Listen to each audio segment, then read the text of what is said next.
ત્યારે રાજમાતા શુભાંગીની દેવી ગાયકવાડે પણ નરેન્દ્ર મોદીના સુશાસનના ભરપૂર વખાણ કરતા જરૂર પડે મોદી માટે પ્રચાર માટે પણ તૈયારી બતાવી હતી। આનંદ છે મને કે આ મહારાજ સયાજીરાવને આજ એમને યાદ કર્યું। મને લાગે છે એમનો આશીર્વાદ પણ એમને સાથે હશે જ।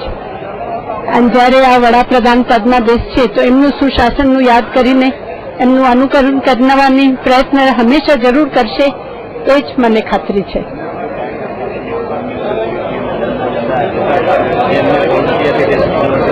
આ પ્રયત્ન જરૂર કરશે કે આ જો સુશાસન રહ્યું અહીંયા, એમનું એક્ઝામ્પલ આ ગુજરાતમાં તો પ્રયત્ન કર્યું જ છે, તો આ ભારતમાં પણ એ જ પ્રયત્ન કરશે। આ તો ખાતરી જ છે, એમાં લાગવાની કે મારે કહેવાની જરૂર નહીં। આપ બધા જાણો છો કે નરેન્દ્રભાઈ માટે કેટલું જોવાય છે। વડોદરામાં તો સાહજિક જ છે એના માટે હોવા માટે, ગુજરાત વડોદરામાં તો કહેવાની જરૂર નહીં, આખું હિન્દુસ્તાનમાં એના માટે એટલી લાગણી છે।